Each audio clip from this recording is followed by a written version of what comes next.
Welcome to episode 23 of Lost Signals. My name is Daryl. I'm JD. Hi. How you doing? Not bad, not bad. Yeah. Little different this time, I guess. It's Yeah. we're full disclosure, we're recording this one. So we have one to release in between the weeks where we do it live. Yeah, because as we stated before, like your schedule, my schedule don't exactly line up anymore where we can do it week to week. But this is an opportunity to not only record something, but also to finally get something off my fucking chest. Yeah. It's a little different format today. Not really. I mean, it's going to be the same bullshit back and forth. You know, it's just how we do.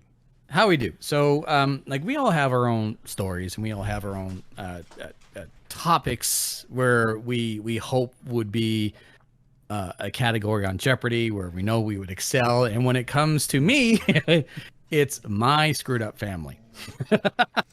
We've talked about this before, but probably not at length like we're going to speak today, I'm guessing. Yeah. So, there's been like, if you go back through like Twitch streams and YouTube streams and compilations and stuff like that, there's little snippets of me and my family and this screwed up situation and this wild situation and this what the fuck is going on situation. So something happened a couple of weeks ago that it was the final straw for me. And let me start off by saying that like you know probably more than the majority of the people in my life about my family situation, but even still, there's going to be some things in here I know I have not told you. Oh, fun. And I don't want you to climb up. Like you just be you. You're asking a lot there, man. Yeah.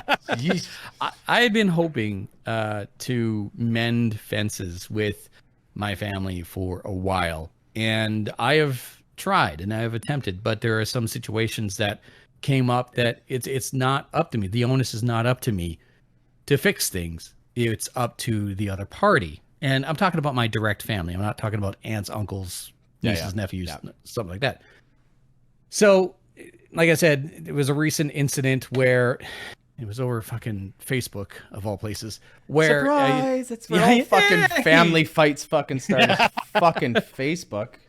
Anyways. So I just basically just had enough. Like I was done, right? And this has been well over 2 decades, and I had finally just given up. And I wanted to talk about this and share this entire story with you and other people. That way I can just go, you know what? If you want to hear about it, go there, because I'm tired of talking about it. Yeah, here's the full recount of the whole story for your viewing pleasure. Yeah. So we'll start off at the very, very beginning. I am the oldest of 5 out of 3 marriages, all on my father. Holy he shit. Married, yeah. See? So there's myself, my brother, my half-sister, and 2 stepbrothers. The 2 stepbrothers don't really come into the situation here. So my dad married my mom and had myself and my brother. And then they divorced. I spent 2 years in Prince George as a child and hated it. Fucking hated it. I grew up in Vancouver. I was a Vancouver boy through and through. Yeah. I was used to the big city and transit that just didn't go to the end of town, but went to different towns. Yeah. And so living in Prince George for 2 years, I made a very mature decision for someone my age. I was just finished up grade 5, right? And I told my mom and I told my dad that I wanted to move back down to the Lower Mainland to be with my dad. Yeah. So that happened, grade 6 and onward, and then throughout my teens and my 20s, I was in the Lower Mainland. It was during that time that he met his second significant other. They never were officially married, and they had my one and only half sister. Okay. A couple of years later, I got picked up from school, and I was in grade 7, and my dad said, and I quote, and I have no idea what this meant at the time. He said, "We're shifting off to Timbuktu." And what do you mean? He goes, "You're going to stay with grandma for a while, I went, okay, what about home? He goes, don't worry about that. I'll grab your stuff, but your sister's mother and I, we're done. I went, okay. Now, to this day, I have no idea what happened. Oh. And you could say it was psychosomatic, that I blocked out certain things. I do remember that my sister's mother did not treat me the greatest. It usually happens in mixed families. Not exactly. not like exclusively, but it is a side effect in time, right? Exactly. Yeah. Did not treat me the greatest. There was no abuse, but it's just whatever, right? Yeah. So I can't remember the reason. I can't figure out, even to this day, I can't figure out what the hell happened. But I lived with my grandma for a couple of years. And then my dad found a new place. It was above his shop, and I moved in with him, and I continued on with the rest of my life. And then eventually he found his next significant other, who would be his current wife, Diane. That's her real name. Fuck her. Shit's getting real now, boys. So the one thing that I've already neglected was there was a conversation during the relationship with his second significant other, my sister's mother, where I remember sitting down at a table with myself, my brother, who was visiting us during the summer months, my dad, and his second significant other. And there was this long conversation about how he wanted us to refer to his significant other as mom. And my brother and I being shaken to the core with that idea. No. And it was a couple of days later where I remember both, like, tears in my eyes, approaching her and saying, I can't do this. Like, we can't do this. We feel like we're betraying our own mother. Yeah. And she completely understood. So then fast forward to the relationship he built with his next wife, Diane. That same thing came up where he wanted me to refer to his wife, his third significant other, his second official wife, as mom while we're out in public, because according to him, it's embarrassing. But it's not true.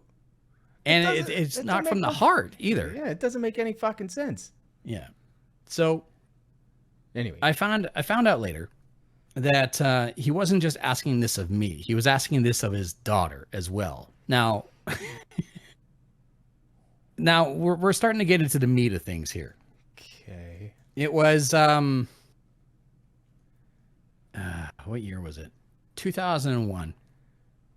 And I didn't have a very reliable vehicle, and my father's neighbor had this wonderful old 1978 Toronado.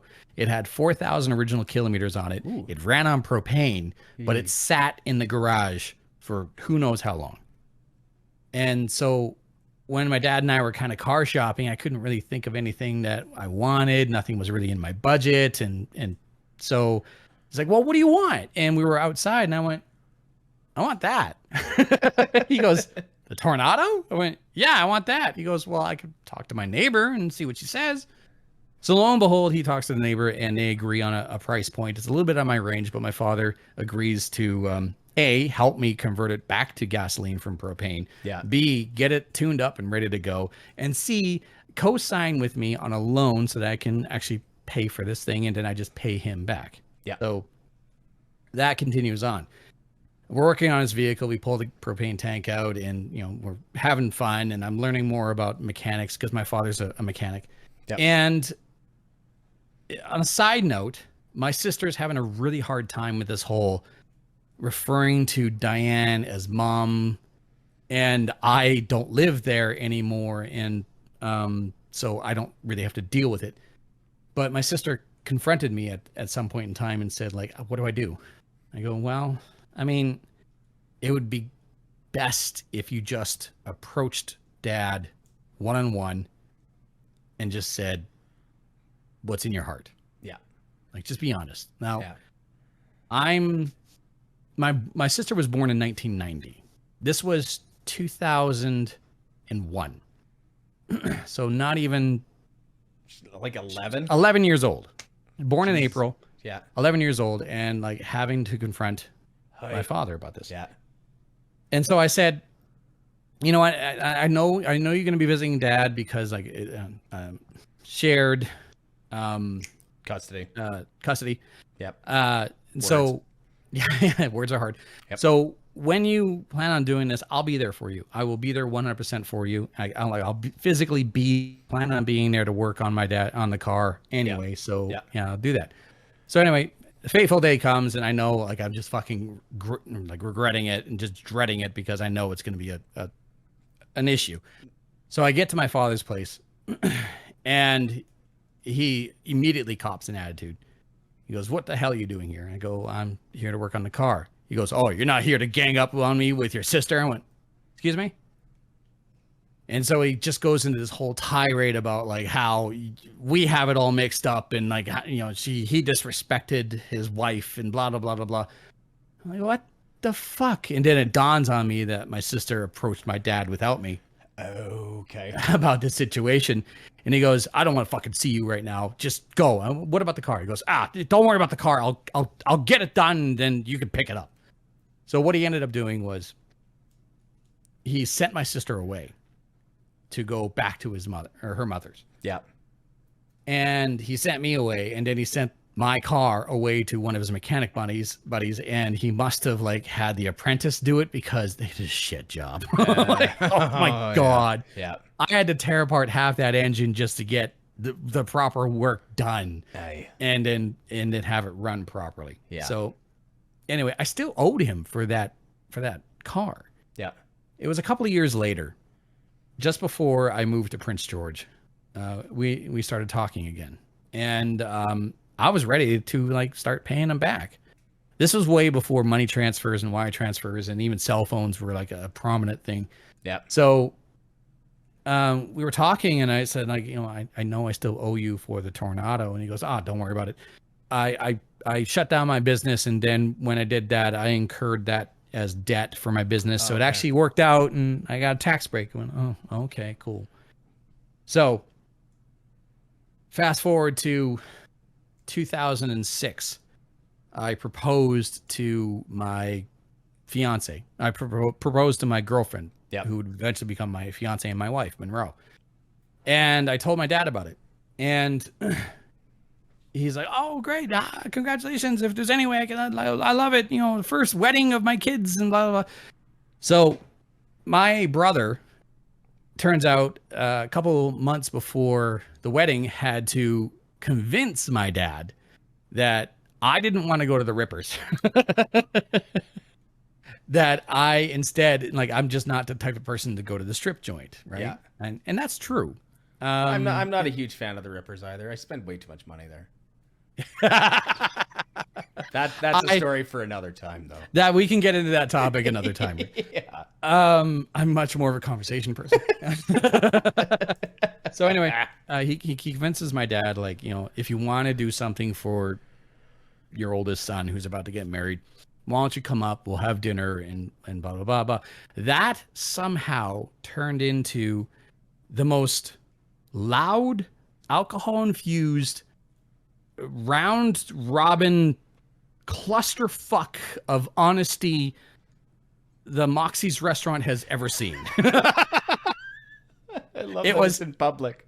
Yeah, oh yeah.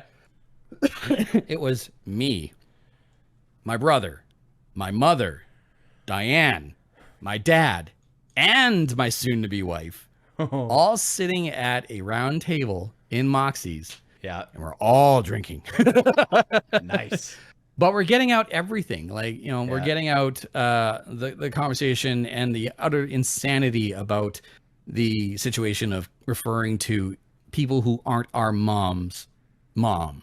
And the lies that were bounced back and forth. And we're like, everything is just getting out on the table. Yeah. And so going into this wedding, I was under the understanding that clean slate. No more tension, no more issues, no more secrets, no more like back talking, nothing like that. Like clean slate. Yeah. Right. So leading up to the wedding, I actually mended the bridge between myself and my sister's mother. She approached me and like apologized for how she treated me when I was younger. Yeah. And admitted that she wasn't the best step parent that she could have been. She wasn't even the best mother that she could have been. And she made no excuses. Right? It's fair. And so I mended that bridge. Yeah. So I get to the wedding. The wedding, first time ever. It's my mom, my dad, my brother, my sister's mother, my dad's current wife, and all of Monroe's family. Holy fuck. Yeah. Now, this is the first time that anyone from my family is meeting her family. First time ever. Yeah. Right.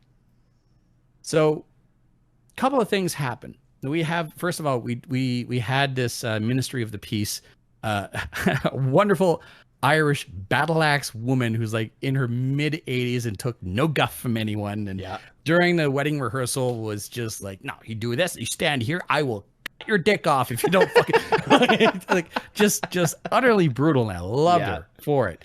So we had her, and the actual ceremony was supposed to be between myself and Monroe. And when the ceremony happened,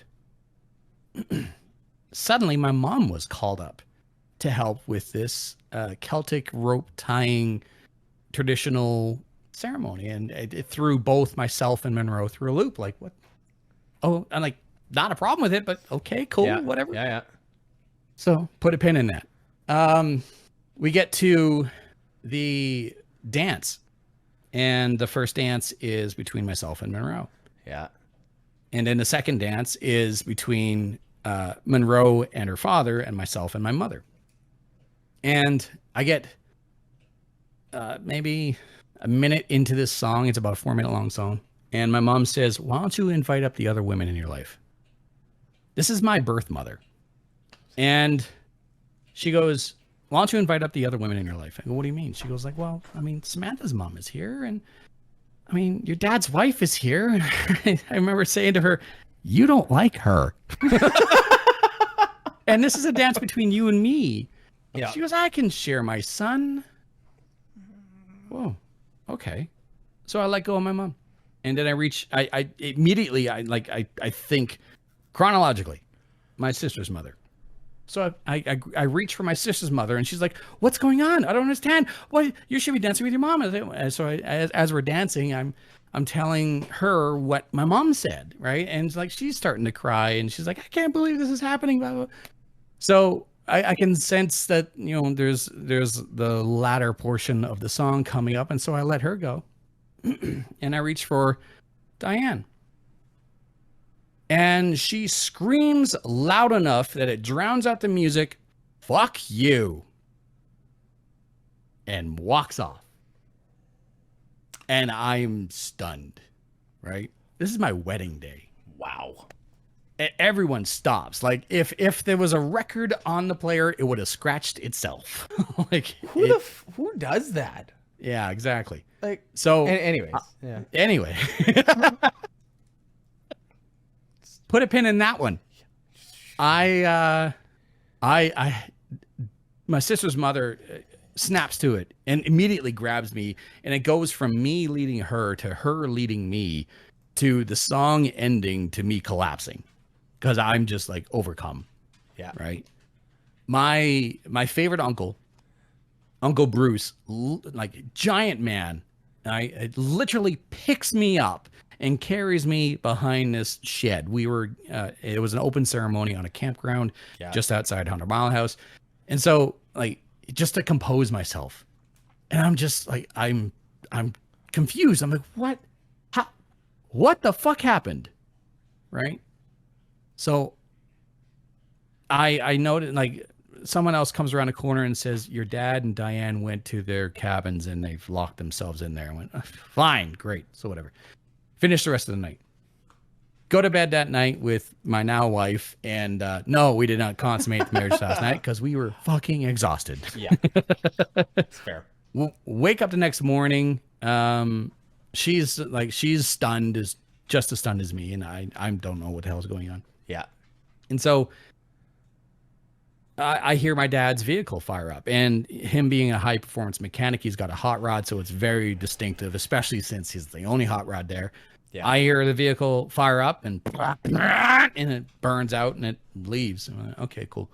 So I wake up and have a cup of coffee, and about half an hour into this,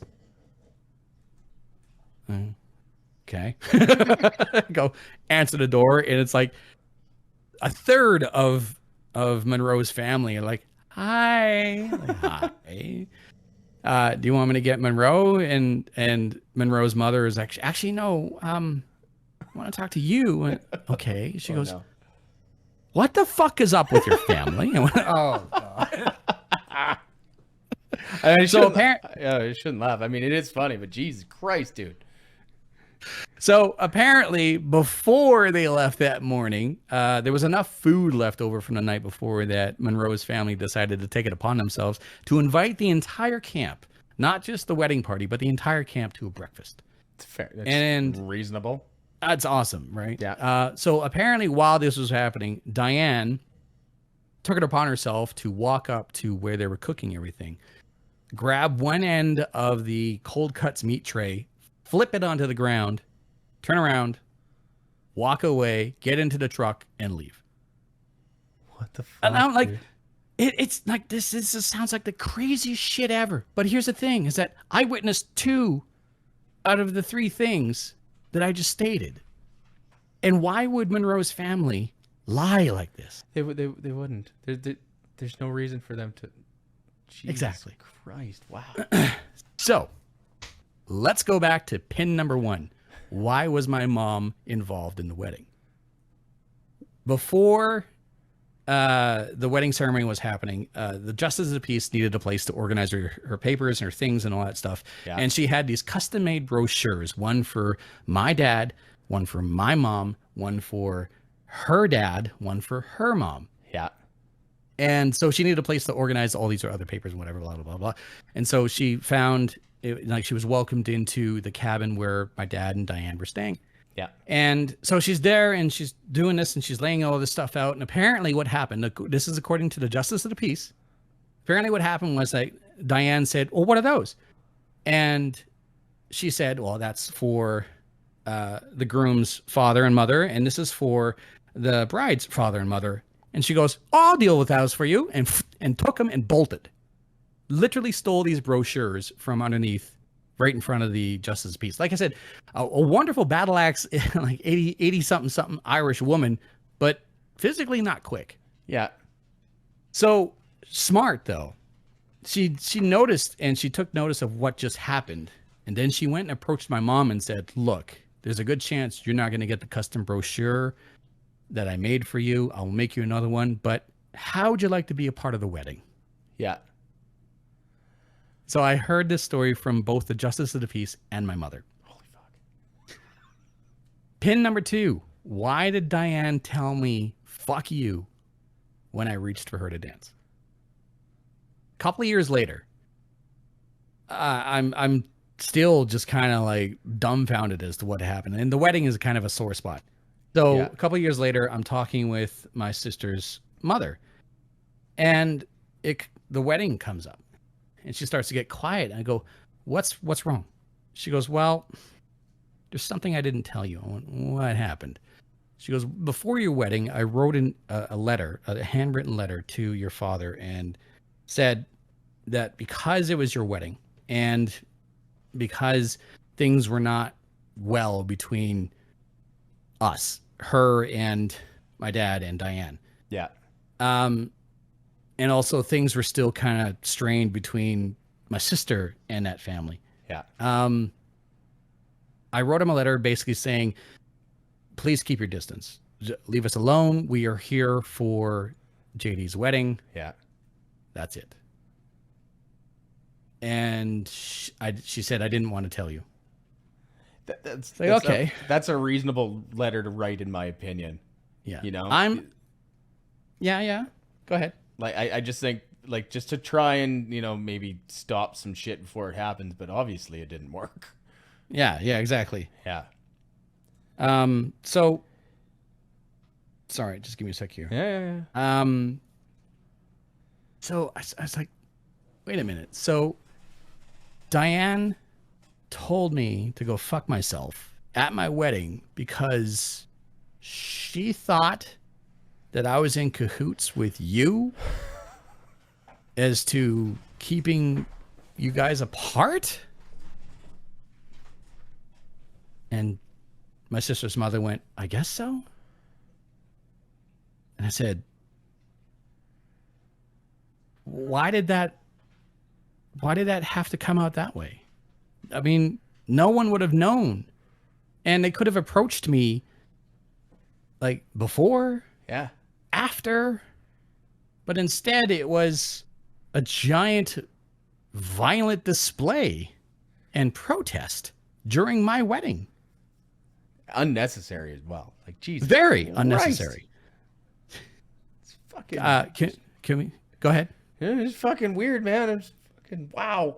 So my sister's mother told me about the letter, and then my sister's mother and I figured out that was what brought on the reaction, because for whatever reason they took it upon themselves to protest at that very moment. And like, needless to say, the relationship between my dad and his second wife wasn't the greatest. For too many times, I heard him say, and I quote, "For the amount of money I have sent that bitch, I could have had her killed." It's like, you're talking about my sister's mother. And also, still to this day, I have no idea what it was that broke up those two. I have no idea. Have you ever asked your sister about it? Does she know? I mean, she would have been pretty young, so she would have been very, very young. You know what? Maybe it's one of those things where you're better off not knowing. Yeah.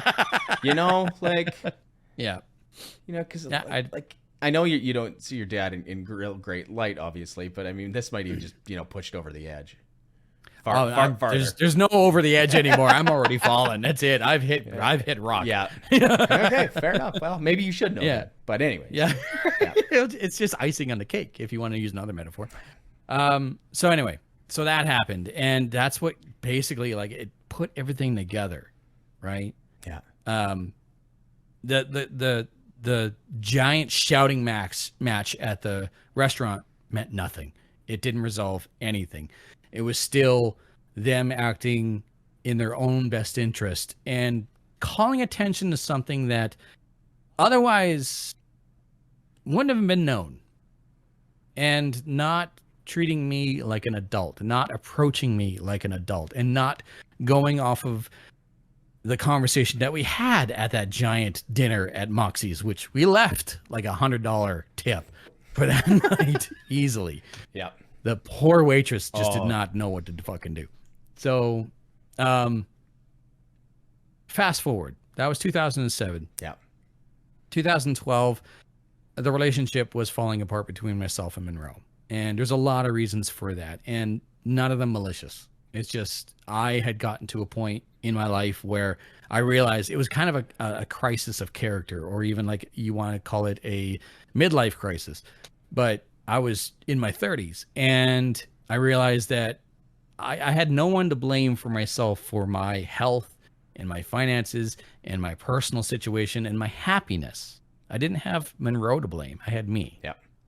And so I started to take steps to change that. And in the last episode, I talked about Grand Prairie and working in the oil field, and that was a part of that transformation. So that was 2012. 2013, about the summer, my father calls me up out of the blue, and our relationship was very strained at this point in time. I mean, like, we've missed birthdays, we've missed Christmases, we've missed like holidays. I didn't receive a present, nor did I feel the inkling to send him like a happy Father's Day card. Like, get fucked. Like, what you did at my wedding, there was no excuse. Unforgivable. So, yeah, exactly. Yeah. But at the same time, during all this time, my mom, my brother, myself, and my wife all live in Prince George now. I moved from the Lower Mainland to Prince George, which is funny because, I mean, when I was much, much younger, I hated it here. Yeah. But we needed a new life. We needed a new start on life, myself and my wife. And this is where we ended up. And so it was at dinner, or my father suggested a lunch. And keep in mind, up to this point, from 2007 to 2013, he did not miss a single one of my brother's birthdays. In fact, my brother got like a body and a frame for a 32 Ford pickup from my dad. You said body. Work on it. My head went into a way different headspace. I just thought he's a mechanic. Yeah, right. I had to retract that thought. Yeah, but he is a high performance mechanic. Yeah. Anyway, they went to Mexico a couple times. Yeah. He clearly my brother was the favorite. Yeah. So 2013 summer, my father calls me up out of nowhere and says, "Hey, you know, I've been seeing the things that you've been doing and picking yourself up, and I'm sorry about your relationship, but hey, I'm coming up to Prince George. There's a swap meet in the area, and how would you like to come? And I'll buy you lunch." Okay, cool. So we go to the local golf and curling club, and Prince George, we don't have a golf and country club. We have a golf and curling club. Nice. It's very redneck of you. Yeah. Very northern of us. We're sitting down, we're having lunch, and 3/4 of the way through this lunch, like he's asking me about like what I'm doing, and hey, I look great. And at this point in time, I had lost like 60 pounds and really like cleaned up myself. Still hadn't grown this yet. No facial hair. It's like a kid then. Yeah, I know. So 3/4 of the way through this meal, he says, so there's something I wanted to talk to you about. Okay. And I like, the only thing that was really coming into mind was like the wedding. Yeah. He goes, yeah. What happened at your wedding? I went, okay. Yeah. He goes, I really think you should apologize to Diane for how you treated her. What? Why? Your reaction is exactly what I did. What? Why? That makes no fucking sense. I said nothing, and his next sentence was, "I can clearly see you're upset by this." I went, "For how I treated her at my wedding." He goes, "Well, yeah. I mean, you really embarrassed her." I said, "For asking her to dance?" He goes, no, for asking your sister's mother to dance. And I said, "And this embarrassed her how?" And his answer was, "Well, I mean, you know that, you know, her and I don't get along, and, you know, so in turn, like, Diane and her don't get along." And I said, "And you're the only ones at that wedding that knew that." Yeah. I said, "All I did was ask her to dance." And he goes, well, I still think that, you know, she's still pretty hurt about that." I finished my beer and said, "Thanks for lunch," and I walked. Yeah. Now, fortunately, we drove in different vehicles, so yeah. It's not like those one like awkward things, right? Anyway, so that was 2013. It's a whole bag of what the fuck, man. Oh, it's not over yet. Oh God, it's not over yet. Keep in mind, it just ended. Like, this whole situation just ended 2 weeks ago. Yeah. So, fuck me. So, let me make sure I'm not skipping anything. So that was 2013, and still no birthdays, no Christmases, no nothing. But still, my brother going to Mexico with my dad and his wife Diane, and you know, this present and that gift and blah blah blah and blah blah blah blah. Yeah. That 32 Ford, or I'm not even sure if it was a 32 Ford, but it's a nice looking body and chassis. Yeah. rusting in my brother's yard, just sitting there, nothing happening to it. So anyway, transition over to my brother, my one and only brother, full brother.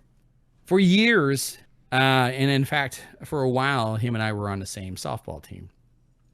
And I'm a competitive player, but also I'm competitive enough that I had to stop because I was hurting myself.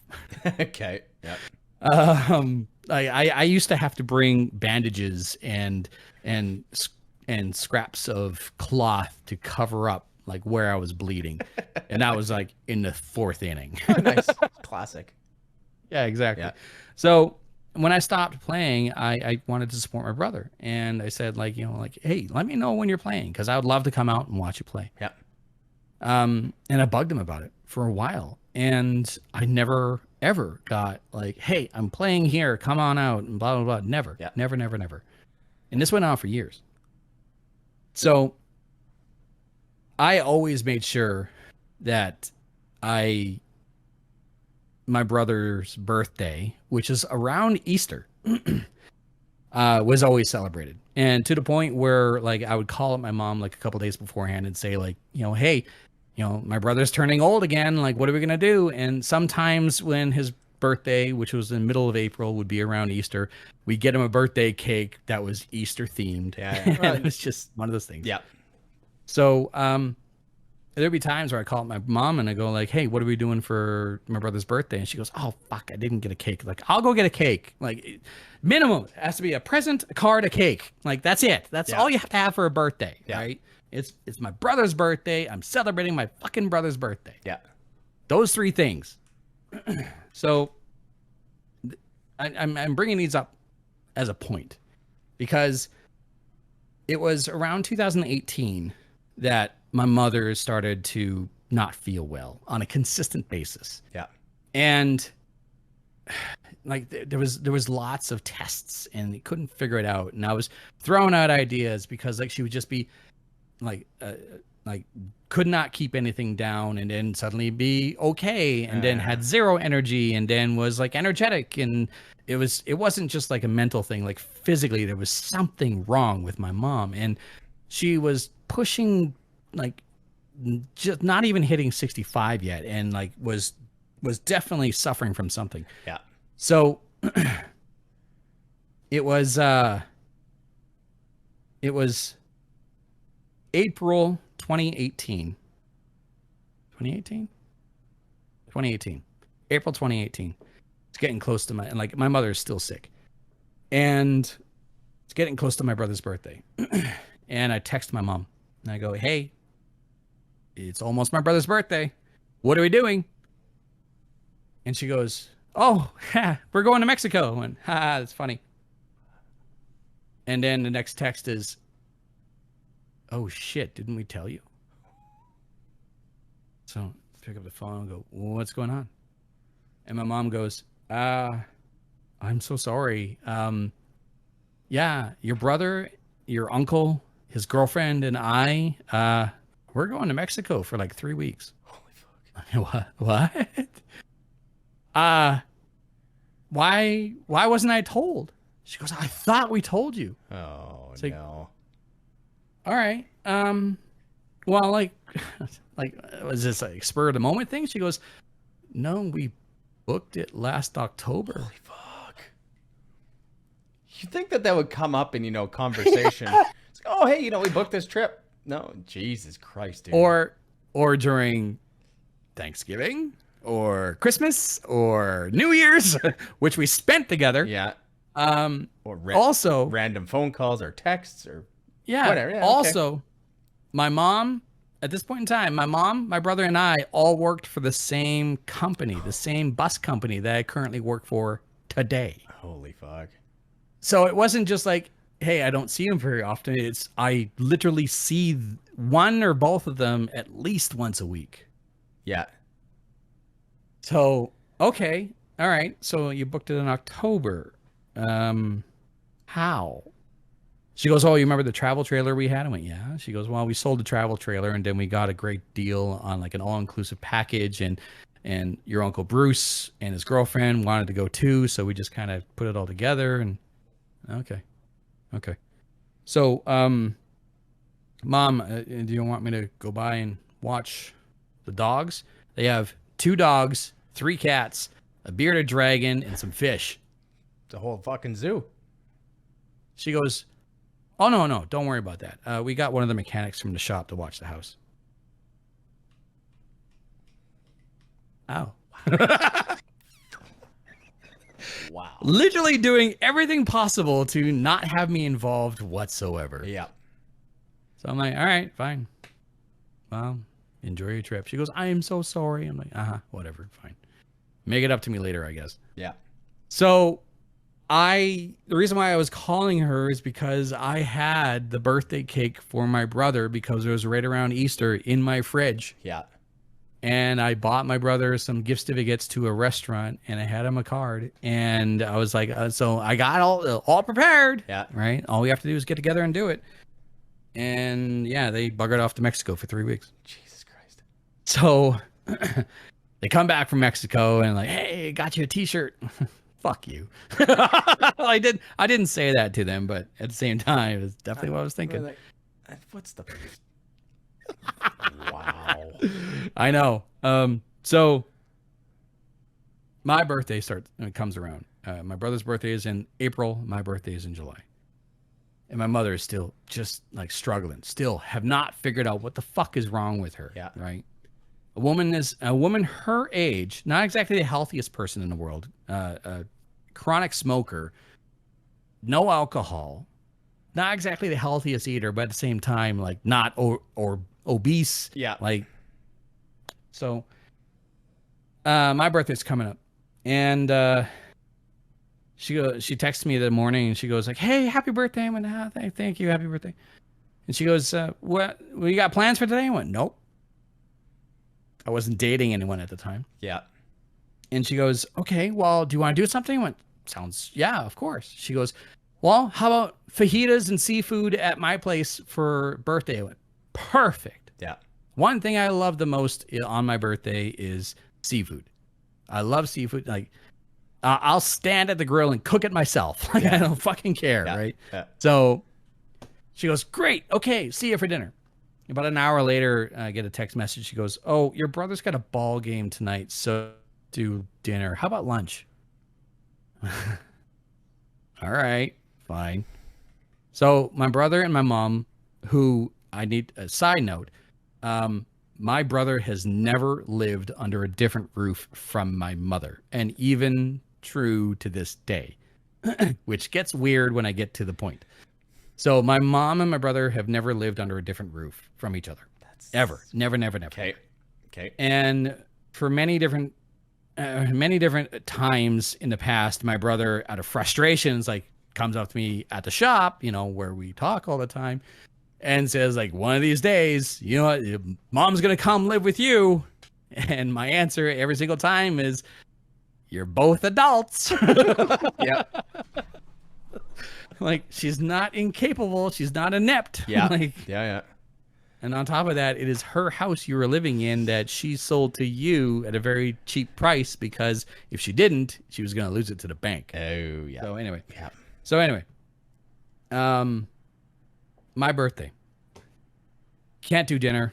Can we do lunch? So sure, sounds great. She goes, okay, cool. We'll call you when we're in town. So 1:30.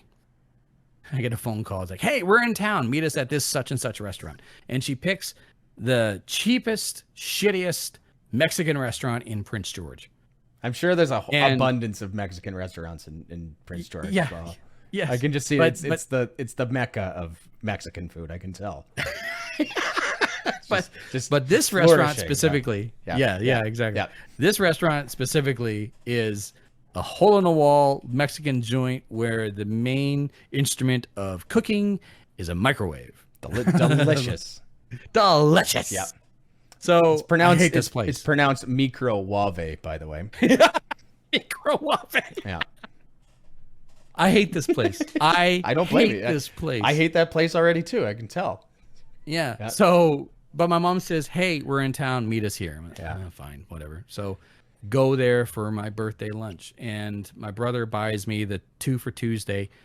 I got 2 burritos and a beer, and we sit down and we talk, and she hands me the t-shirt that she got for me from Mexico. Yeah. And my brother steps outside for a cigarette, and my mom starts bitching about my brother's girlfriend, and then my brother comes back in and kind of waiting, and they go, okay, well, happy birthday, and they leave.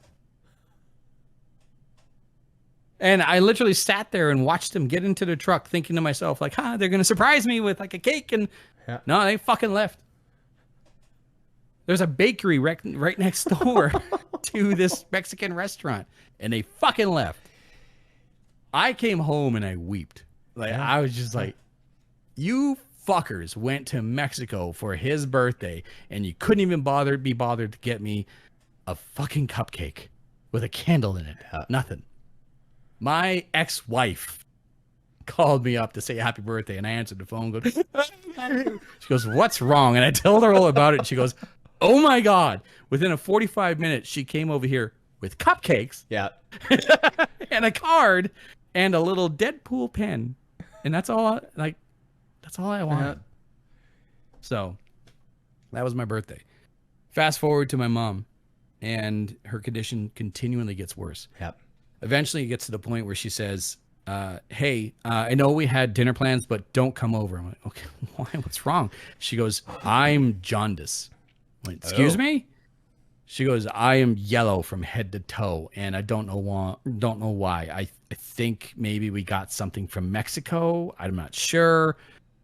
Like, okay, well, thanks. So to skip forward a bit, this goes on for a couple of days. And then all of a sudden I get a phone call from my brother, and he goes, Mom's in the hospital. Now, at this point in time, my mom's been in and out of the hospital way too many times. Yeah. Right. So this is kind of old news. I went, okay. He goes, you're going to come down? I went, how, like, you got to give me more information than this, right? Like, context, it's not like please, I was yeah. working. Yeah, please. Yeah. Right. And he goes like, Mom's in a lot of fucking pain, and she's like yellow, and she's sick, and so just come down to the fucking hospital. All right, fine, fuck, whatever. So I get down to the hospital, and she is buckled over on a gurney, and yellow as a badly drawn Simpsons character. Ooh. And just like in massive pain. And I'm looking around, going like, why is she out here in the hallway? So I pull my brother aside and go, how'd you get here? Because I drove. Said, why didn't you call an ambulance? He goes, I get here faster. I said, yes, but an ambulance, they would have had her in an emergency room immediately. Yeah. Oh, well, whatever. I fucking drove here faster. Well, fine. Yeah. So Mom's in the hospital a couple of days, and they're hitting her with every single fucking test to try to figure out what the hell's wrong with her. But now they know that there's something wrong with her liver because she is jaundice. Yeah. Right? Yeah. Turns out that this entire time, there has been a tumor growing on her pancreas. Oh. Her pancreas? Yes, her pancreas. Yeah. She had pancreatic cancer. Oh, yeah. And it was choking off the artery or the vein that was going to her liver, which gave her jaundice. Yeah, because her lost liver function. Yeah, that would make sense. Exactly. Yep. So pancreatic cancer is something not many people walk away from. Nope. So we find this out, and the doctors are like, they're on her immediately.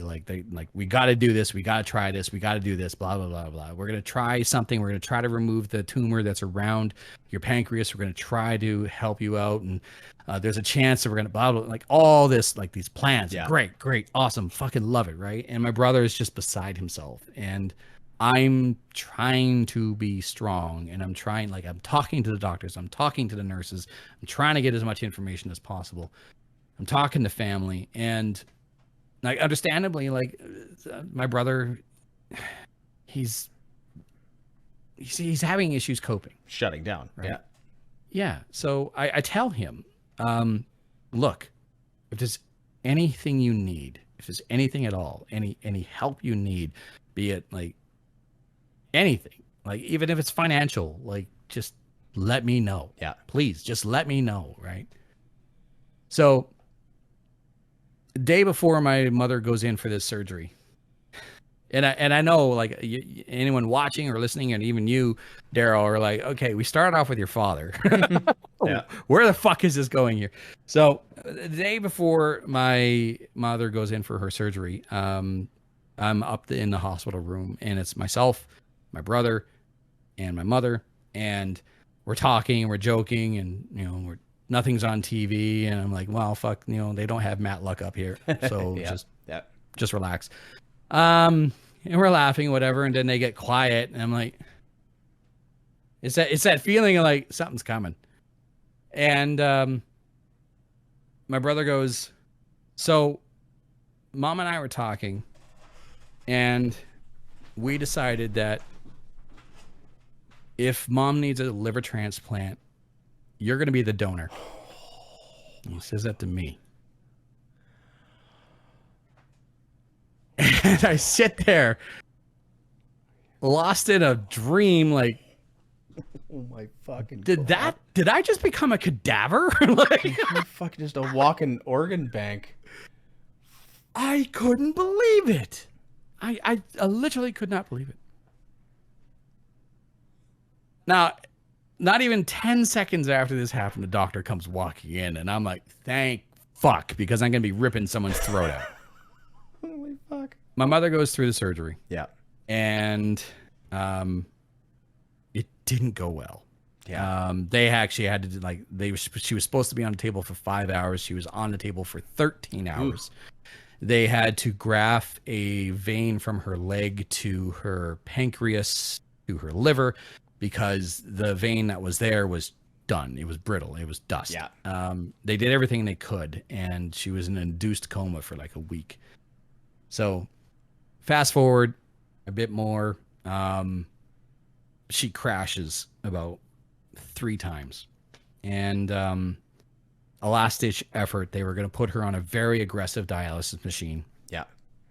And try to save her life as best as possible. And it was one of those things where the doctor said, like, say goodbye. Yeah. Because we don't know if this is going to work. This is either going to help her or it's going to kill her, and there's nothing left. Yeah. So miraculously it worked, and she was out of the hospital by December, and it was great. And she got home, and you didn't have to give up your liver. yeah. Thank Christ. So before she was sent home, the doctor was very clear: clean everything, sterilize everything. And like, your mother has a very compromised immune system right now. She cannot get sick. She cannot nothing. Right. Yeah. And so, my mom's like, the house has to be cleaned. Like, there's 2 German Shepherds and 3 cats. Like, the house has to be cleaned. Yeah. And so I say, like, I have experience cleaning offices. Like, I can go by and clean. And my aunt, my mom's oldest sister, says, like, I can help too. Yeah. Now my brother lives there, and he says, no, you guys don't need to do that at all. And like, myself and my girlfriend, like, we can do it. It's not a big deal. Like, but we can do it. We can do it. Like, we can help. I want to help. Yeah. I told you I want to help. Right. So my brother leaves or whatever. And then my mom says to my aunt, she's like, go clean the house, please go clean the house. And so my aunt looks at me, and I'm like, I'm game. Let's do it. Right? Yeah. So we pick a day, and my brother says, you really don't have to. Like, the house is clean. Like, it's fine. The house is clean. So yeah, I know, but like, we can go. Yeah, it's fine. Now my aunt is like 70 years old. She's been retired for a while. She's still doing, like, she's rather fit for someone her age. And so myself and my aunt, we go over to my mom/brother's house. I don't know what the fuck he thinks he cleaned, but it wasn't that place. There was ashtrays full. There was piles of dog hair in the corner.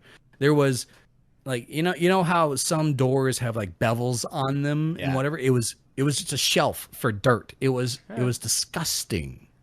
Yeah. So my aunt and I busted our asses for 4 hours cleaning my brother's place. The one that he said, place is fine. It's clean. Yeah. No big deal. So, whatever. My mom gets home and she's comfortable. She's in bed, but she's like panicky and a little bit paranoid, and clearly like the toxins in her blood and are affecting her brain. Yeah.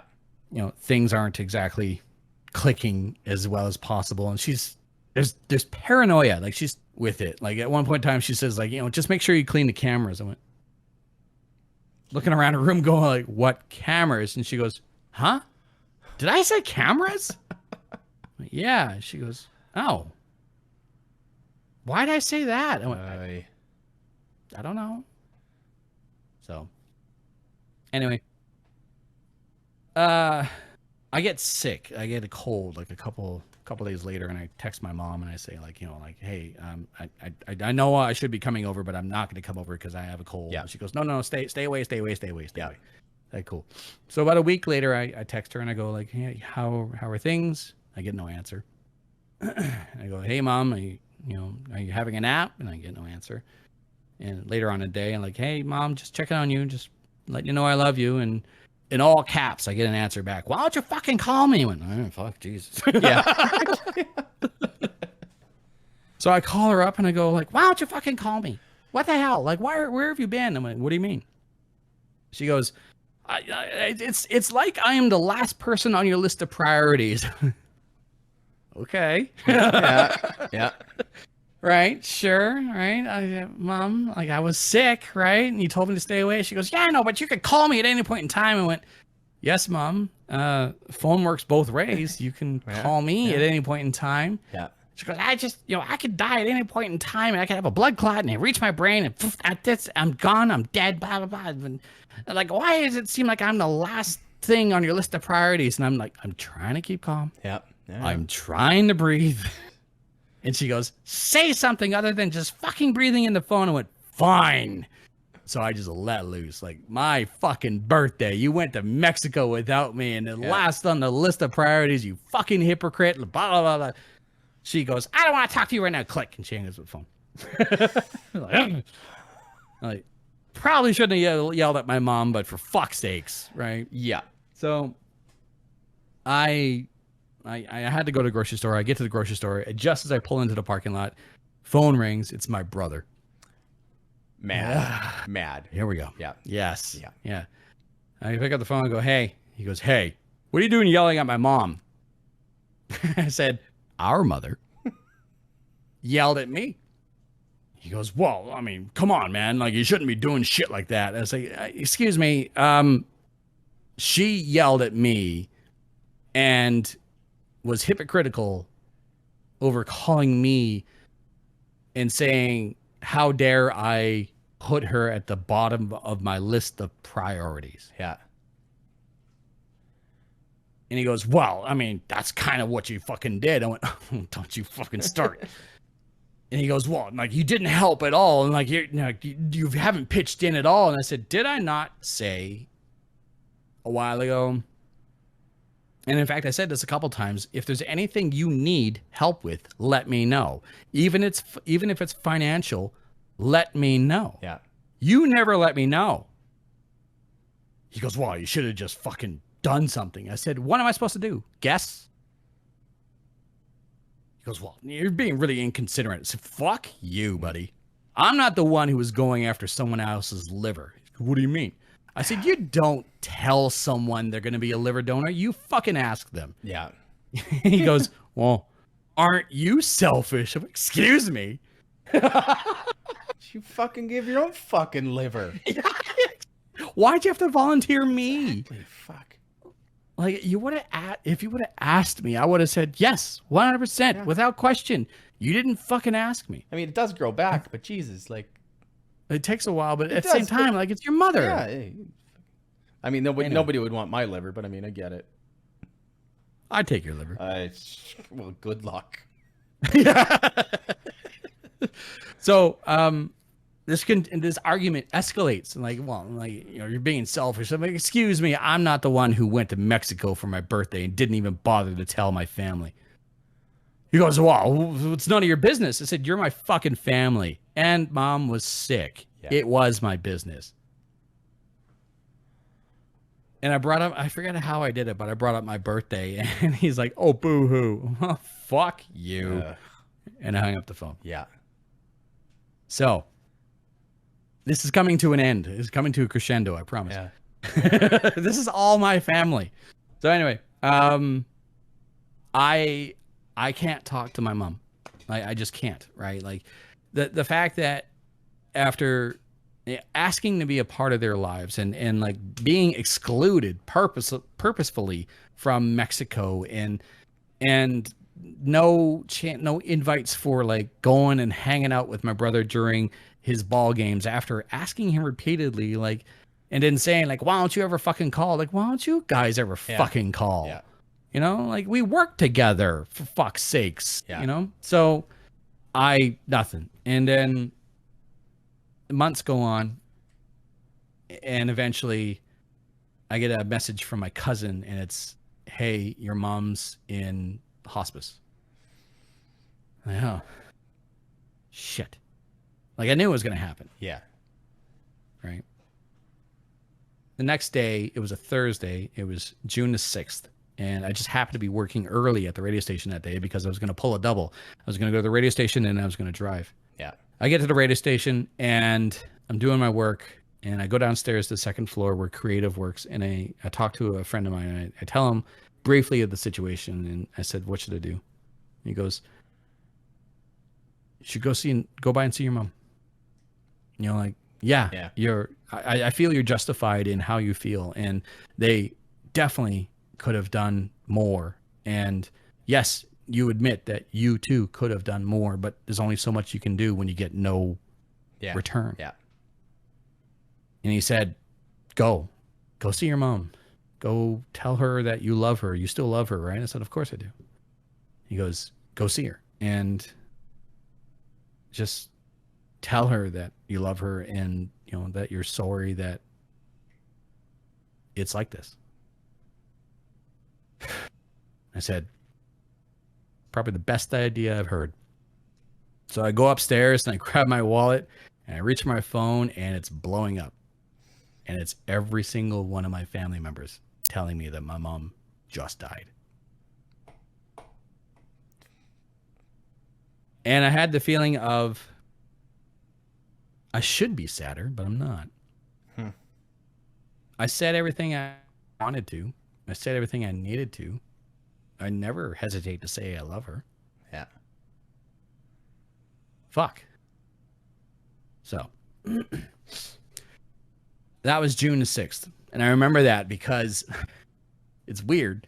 My favorite car is a 1966 Chevelle. My mother died 2019, June 6th, 1966. Yeah. Easy to remember. The funeral was going to happen on her birthday, which was in August. And I get to the funeral, and of course, my mom's entire family is there, and my dad's there. Oh. And Diane's there. Uh-oh. Now, I was still talking to my ex-wife at this point in time, but also at this point in time, I'm dating Alicia. And I didn't want to bring Alicia to this because she never met my family. Welcome to the and shit I didn't show. want to bring my... And I didn't want to bring my ex-wife because that would have been weird. Even though my ex... It's funny, though. It is funny. No, you're laughing. I'm laughing. It's fine. It's a story to, you know, if anything, to learn from. Yeah. So I go by myself, and my brother and my uncle had taken it upon themselves to organize this entire thing. Now, keep in mind, like, there was times where I texted my brother and said, like, if there's anything you need, let me know. Yeah. Again, but it was a double thing. One of them is like just letting my brother know that I'm there for him, but at the same time repeating the phrase that he gave me shit for not saying of, if you need any help, fucking let me know. Yeah. So, but he, like, again, like, he responded and said, okay, thank you, but he never asked me for anything. So my uncle and my brother organized the entire wake, and everyone was there, and they put together a great montage and a video and whatnot. It was beautiful. It was fun. And they each told stories. And then once my brother and my uncle were both telling stories. They said, if anyone would like to come up now and share a story, feel free. And I felt the entire room look at me.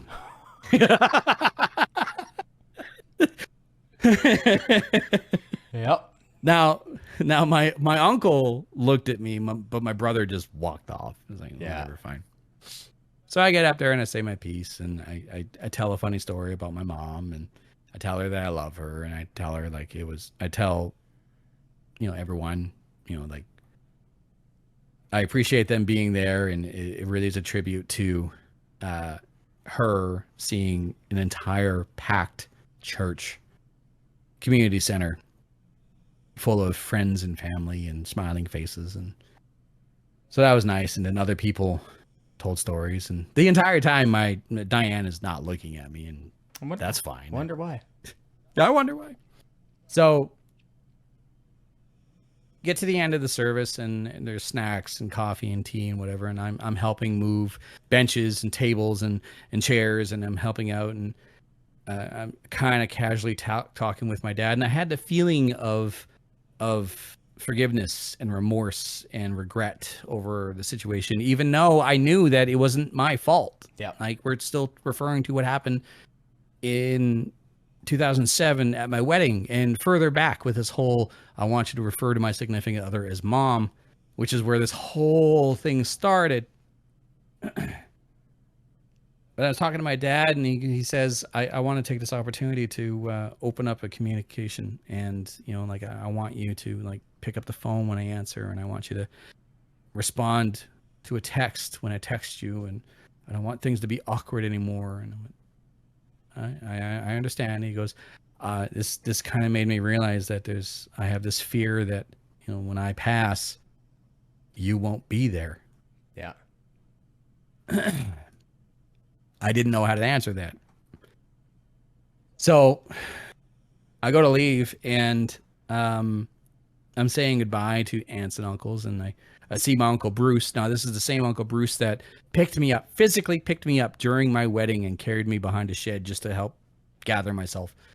And I shake his hand, and I notice it's a little stiff, and I give him a hug, and I said, Bruce, I'm sorry.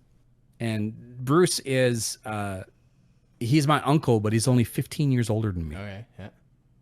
And his response was, sorry for being a dick to your mother. And I stepped back, and I looked at him and went, yeah. And then my dad, paying attention, walked over, grabbed my uncle on the shoulder, went, not now. I pulled my keys out of my pocket, and I walked to the driveway, and I got in my car, and I drove home. And I'm like, why can't we have one single fucking family event where controversy isn't involved? Why can't we have this? Shit don't happen that way sometimes, man. It's fucked up. Yeah. So that was 2020. Yeah. No, 2019. That was 2019. And my brother and I still work at the same garage. Yeah. He's still a mechanic. I am still a driver. And the talk is very much shop. If it's not about a bus, it's not about anything. Yeah. And there's been times where it's been late at night, and it's just been him and me there. And I say, so do you want to talk? He goes, not really, no. Okay. Okay, bye. Okay, bye. So, to wrap a bow on this entire situation and why I felt the need and desire to finally tell this story was 2 weeks ago, I received a Facebook message from my father. And this was still after him missing birthdays and Christmases and all that stuff. Yeah. And also not calling me and texting me after my birthday on Facebook to tell me, hey, I lost your phone number. Can you give it to me again? By the way, happy birthday, which again is like no excuse because you had no problems finding me on Facebook, asshole. Yep. Yep.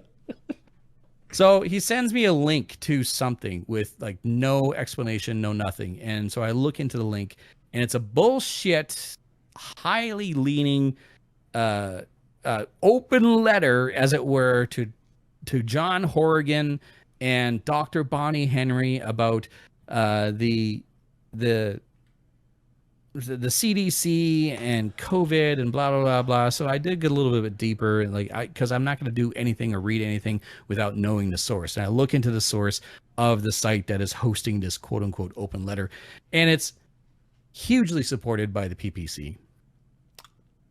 And it's like so much rhetoric and blah blah blah blah blah. And so like I've already said goodbye to a few people that I friended on Facebook because like I just told them, like, don't get political with me. Don't send me political stuff. Don't send me anything COVID.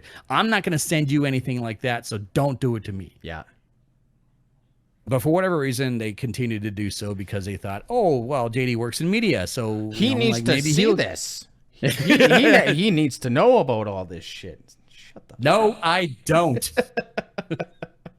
So anyway, I respond to my father and I say, please refrain from sending me anything like this in the future.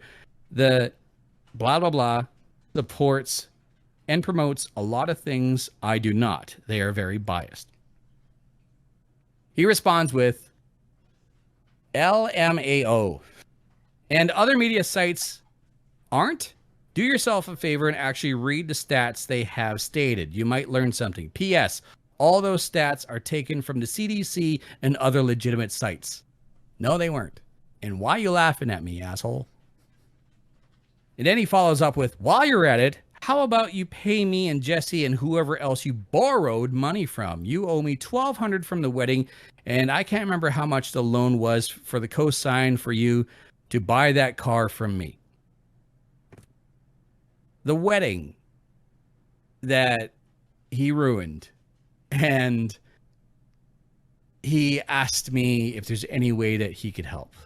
And the car, the 1978 Toronado, that he did co-sign for me, but then told me that the debt was absorbed into the business that he shut down. Yeah. And that I was ready to pay him back for 2 decades ago. Yeah. And the reason why we didn't work on that car together is because he stopped talking to me when he was busted and confronted by his 11-year-old daughter about referring to Diane as mom. Jesus Christ. That's the fucking message. Out of the blue. After me just telling him or asking him to not send me political shit. So my answer was, the wedding you and your wife caused a scene at for selfish reasons, I owe Jesse nothing. And it's true. I owe my brother nothing. I borrowed money from him many times and I paid him back. Yeah. I paid him back and brought dinner and brought beer, and I owe him nothing. I owe no one else anything. And then I wrapped up with, this is how you want to patch things up? Goodbye. Don't contact me again. And my family, everyone. I'm guessing he hasn't contacted you since. No. It's probably for the best.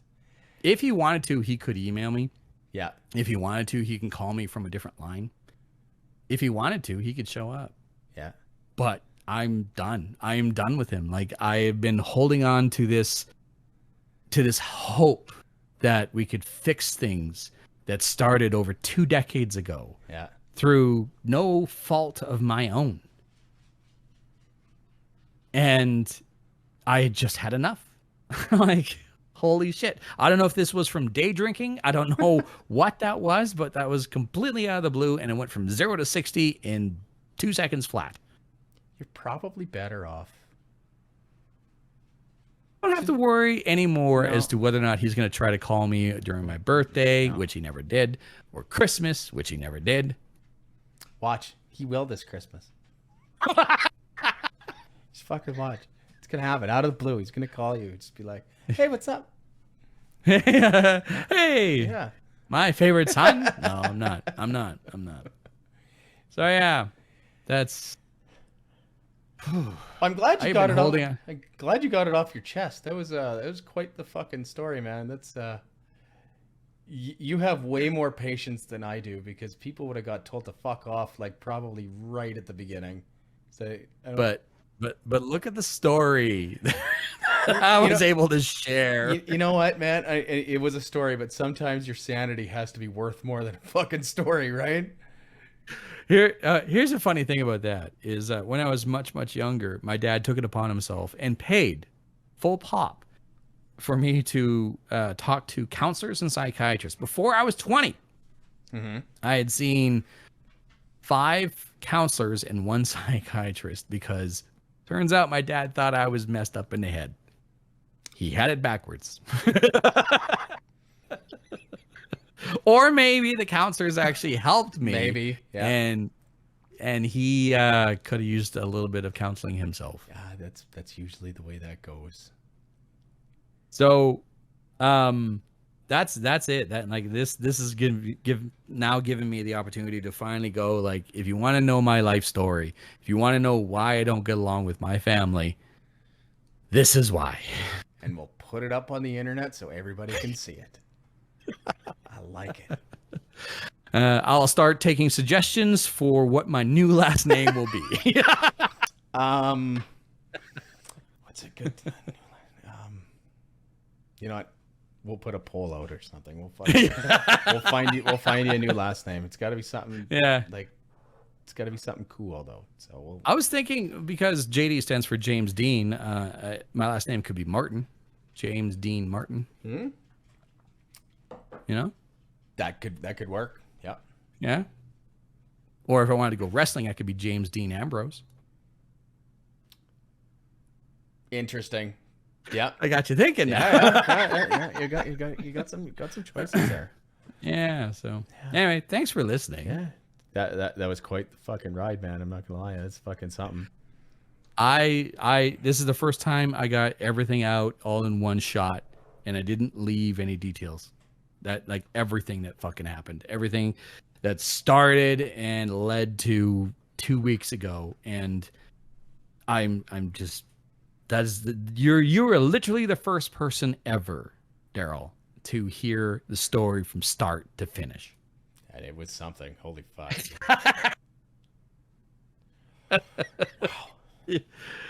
Yeah, I'm fine, honestly. Like, my brother and I have a very professional relationship, and I'm fine with that. Yeah. You know, my mother passed away, and I have 0 regrets. Yeah. And my father, it's kind of like one of those bad relationships where it's like you like you were saying, like, fucking, why didn't I do that a long time ago? Yeah. Pull that Band-Aid off. Yeah. Yeah. Like, why? Right.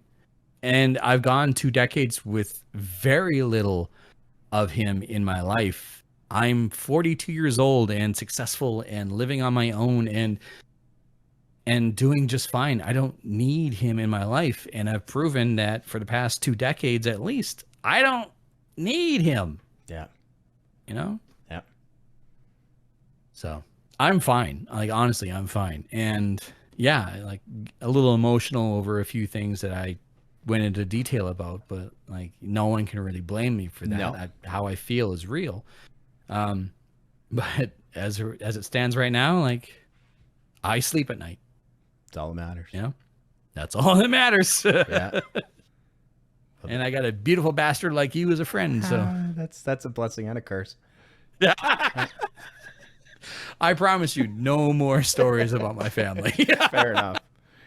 Well, that seems like the logical place to end this. So this has been episode 23, a very special episode 23 of Lost Signals. My name is Daryl. I'm JD for now. When we'll see you out there.